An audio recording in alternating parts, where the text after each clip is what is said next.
They say blood is thicker than water, but nobody mentions that sometimes blood can drown you while water sets you free.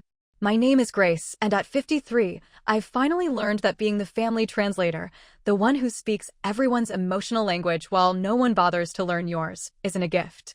It's a burden you can choose to set down. This is the story of how I discovered that the most radical act isn't learning to forgive. It's learning to stop translating hurt into acceptance and silence into consent. The call came on a Wednesday evening in November while I was grading papers in my kitchen.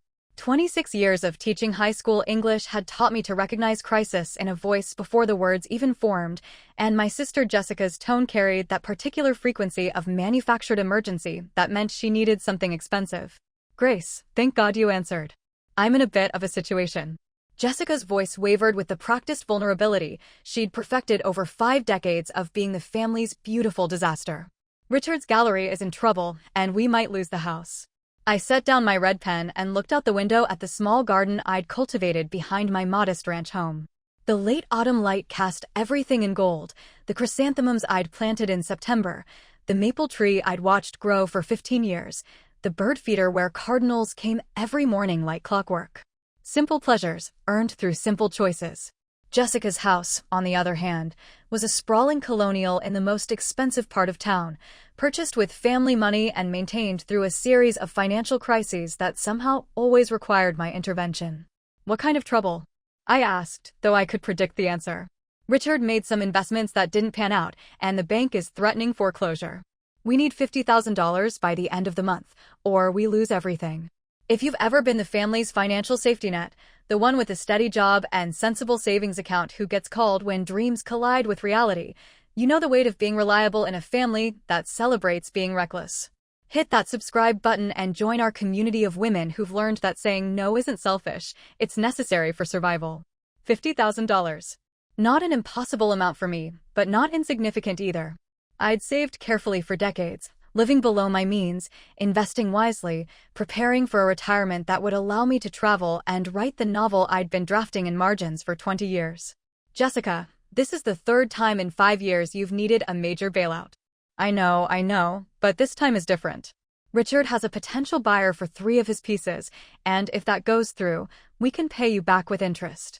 Richard was Jessica's second husband, a sculptor whose genius was recognized by everyone except the art-buying public. His work was undeniably impressive, massive installations that explored themes of modern alienation and environmental decay. It was also commercially unmarketable, a fact that seemed to escape both him and Jessica. "What about Mom and Dad? Have you asked them?" A pause. "You know their situation. Dad's retirement fund took a hit in the market downturn and Mom's medical bills are already stretching them thin." This was partially true. Dad's retirement fund had taken a hit, but he'd also been quietly funding Jessica's lifestyle for years, including the down payment on the Colonial and Richard studio space. Mom's medical bills were real. She'd been battling diabetes complications for 3 years, but Jessica had never offered to help with those expenses. And David, our younger brother, the successful surgeon who'd inherited Dad's pragmatic streak and Mom's iron will. David's being David. He says we need to learn to live within our means. Jessica's voice carried the particular hurt of someone who'd never understood why financial consequences applied to her. David was right, of course. But David had also been saying that for 15 years, watching from the safety of his own carefully managed life, while I repeatedly stepped in to prevent Jessica from facing the natural results of her choices. "I need to think about it," I said. "Grace, we don't have time to think. The bank wants an answer by Friday." "Then you should have called me sooner than Wednesday." The silence that followed carried decades of unspoken family dynamics. Jessica's shock that I hadn't immediately agreed to help. My own surprise at having spoken so directly. We'd been playing this game for so long that any deviation from the script felt revolutionary. Are you saying no?" "I'm saying I need to think about it. This is a lot of money, and I have my own financial goals to consider. But Grace, you're the only one who can help. You've always been there for family. Always." The word hung between us like an indictment. I had always been there for Jessica's first divorce, for Richard's failed business ventures, for the countless smaller emergencies that had peppered our adult relationship. I'd been there with my checkbook, my problem-solving skills, my ability to remain calm while everyone else panicked. But had Jessica ever been there for me? When I'd gone through my own divorce 8 years ago, Jessica had been too wrapped up in Richard's latest artistic crisis to offer support. When I'd been hospitalized with pneumonia 2 years ago, she'd sent flowers but never visited. When I'd won the state's Teacher of the Year award, she'd congratulated me in a text message that arrived 3 days after the ceremony. "I'll call you tomorrow," I said. After I hung up, I sat in my kitchen surrounded by the life I'd built through careful choices and delayed gratification. The mortgage was paid off. My retirement accounts were healthy. I had 6 months of expenses and savings, and enough beyond that to pursue dreams I'd deferred for decades. I also had a family that saw my financial stability not as an achievement to be respected, but as a resource to be accessed. I opened my laptop and began to type. "Jessica, I've thought carefully about your request. I've decided that I can't provide the $50,000 you need." I stopped, my fingers hovering over the keys. For 53 years, I'd been the accommodating sister, the one who found ways to say yes even when every instinct screamed no. I'd developed an entire vocabulary of soft refusals that somehow always ended in reluctant agreement. This time, I deleted what I'd written and started again. "Jessica, I won't be providing the $50,000. I understand this puts you in a difficult position, but I need to prioritize my own financial security." Better, but still too apologetic. As if I needed to justify keeping my own money. Third attempt. "Jessica, I'm not able to help with this loan. I hope you and Richard find another solution."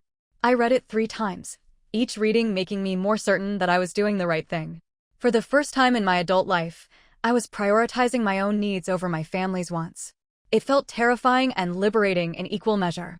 I sent the email and went to bed.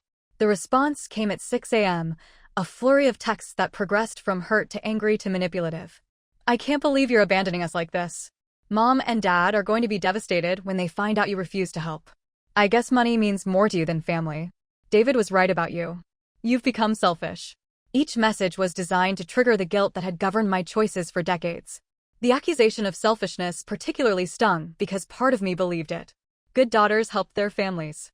Loving sisters made sacrifices. I'd been taught these lessons so thoroughly that questioning them felt like betraying everything I'd been raised to value. But I didn't change my mind. The phone rang at 7 a.m. Mom's number. "Grace, honey, Jessica told me about your conversation last night. I'm sure there's been some misunderstanding." "There's no misunderstanding, Mom. I told Jessica I can't help with the loan. Can't or won't." The distinction was important, and Mom knew it. Can't implied inability.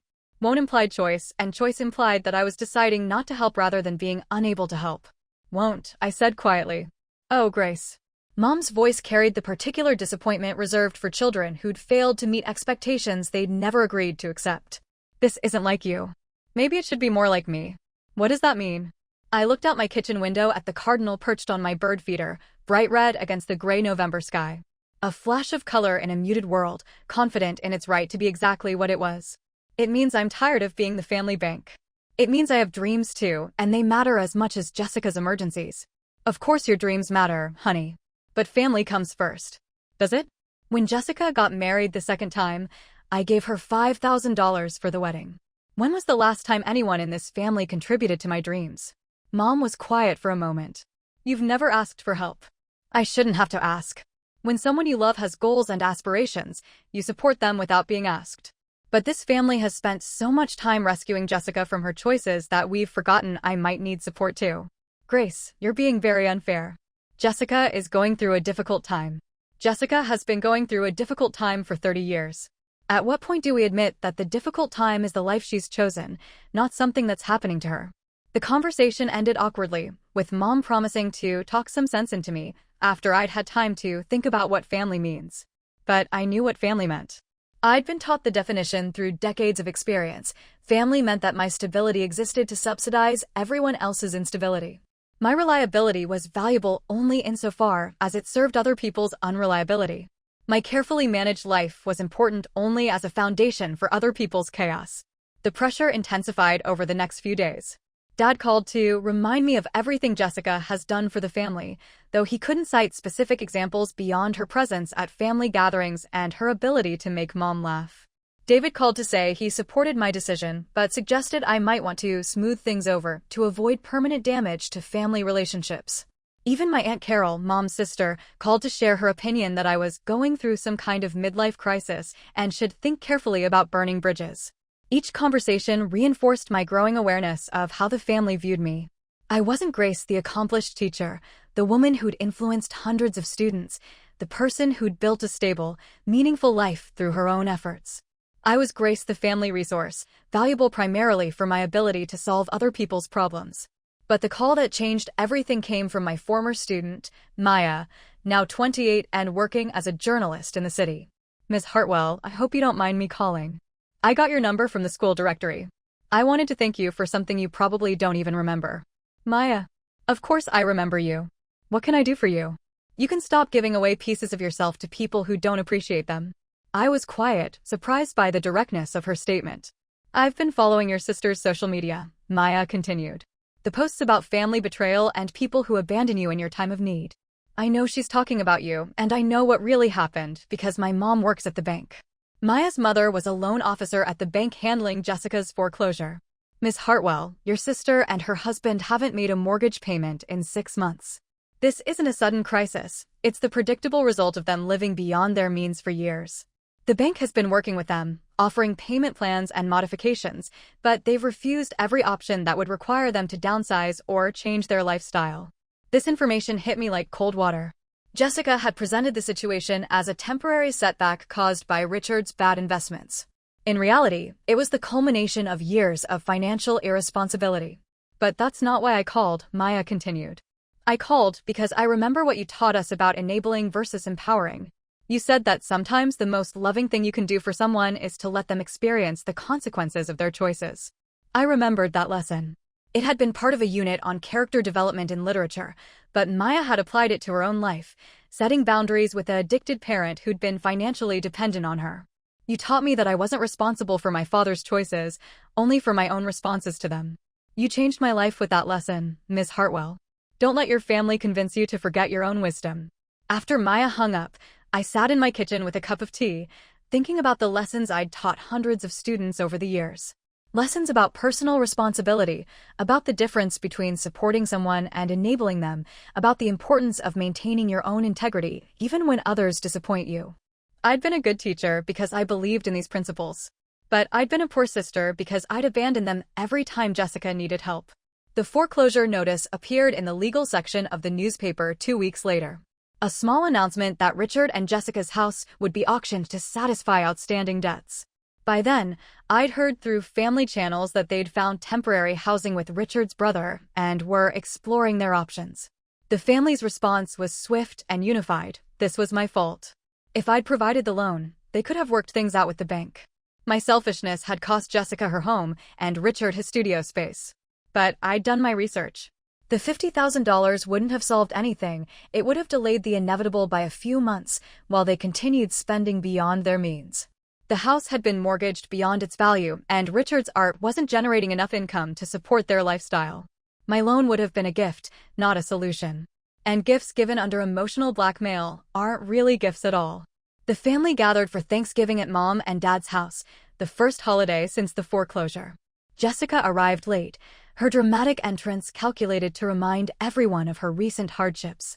She looked beautiful and tragic, wearing a vintage dress that probably cost more than I spent on clothes in 6 months.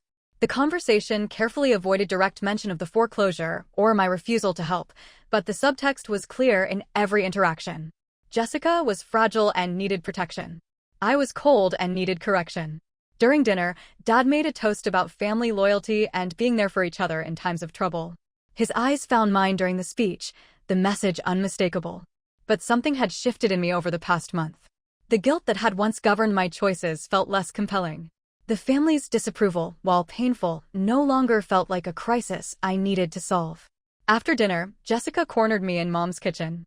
"I hope you're happy," she said quietly. "We lost everything because you couldn't find it in your heart to help family. You lost everything because you spent money you didn't have for years. I didn't cause that, and I couldn't fix it. You could have tried. I could have delayed the inevitable and enabled you to make the same mistakes again. That wouldn't have been helping, it would have been hurting." Jessica's eyes filled with tears, the weapon she'd used successfully against me for decades. "I can't believe how hard you've become. I've become honest. There's a difference." The real test came 6 months later, when Jessica called with a new crisis.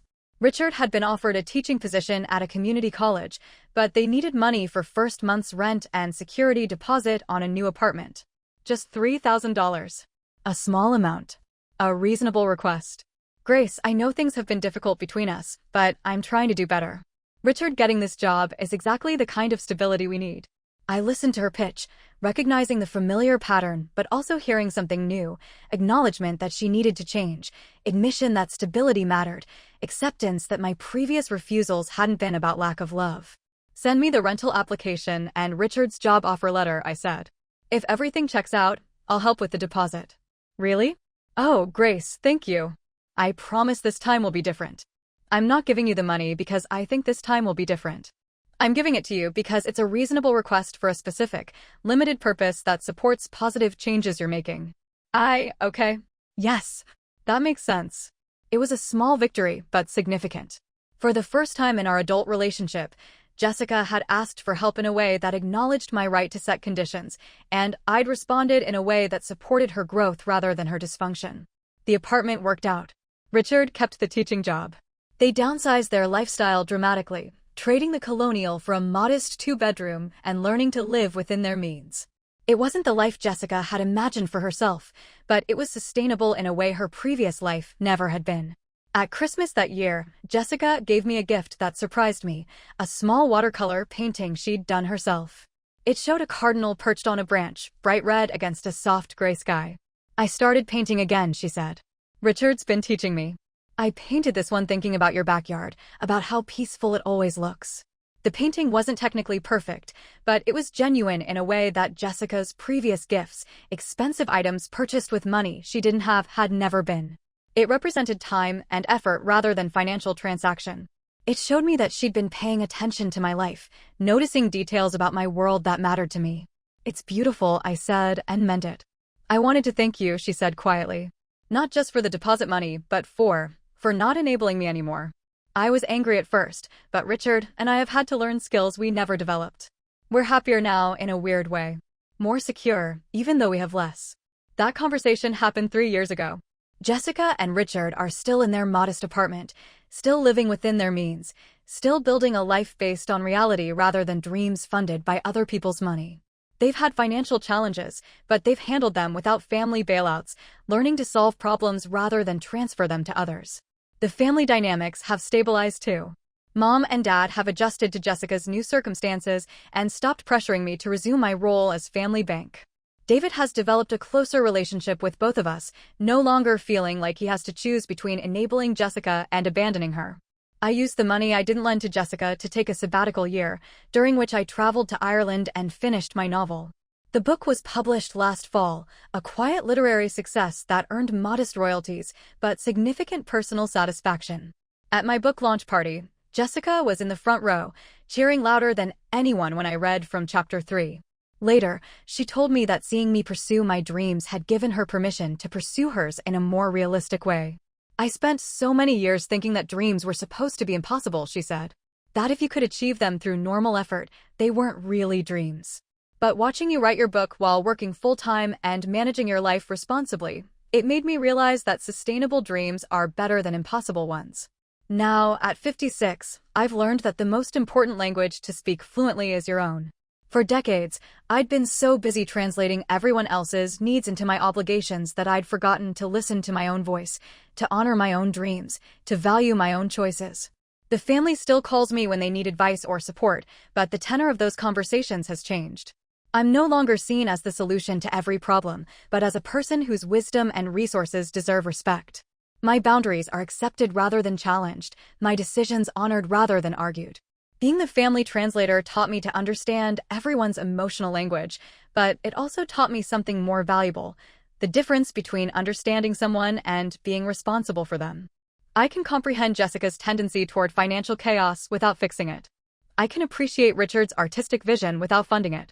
I can love my family without sacrificing myself for their choices. The most radical thing I ever did wasn't learning to say no. It was learning to say yes to myself, to my dreams, my boundaries, my right to live a life that reflected my values rather than everyone else's needs. Sometimes the person everyone calls selfish is actually the first one brave enough to stop the cycle of unhealthy dependence. Sometimes the family member who refuses to enable dysfunction is the one who loves most deeply. And sometimes the daughter who stops translating everyone else's feelings into her own obligations is finally ready to write her own story. If Grace's journey resonates with you, if you've ever felt like the family's emotional translator or financial safety net, if you've struggled with the difference between helping and enabling, if you've had to choose between family harmony and personal integrity, know that your experience is valid and your boundaries matter. Share your thoughts in the comments below, and if this story touched you, consider subscribing to join our community of women who are learning that love doesn't require self-sacrifice, and that saying no to others sometimes means saying yes to yourself.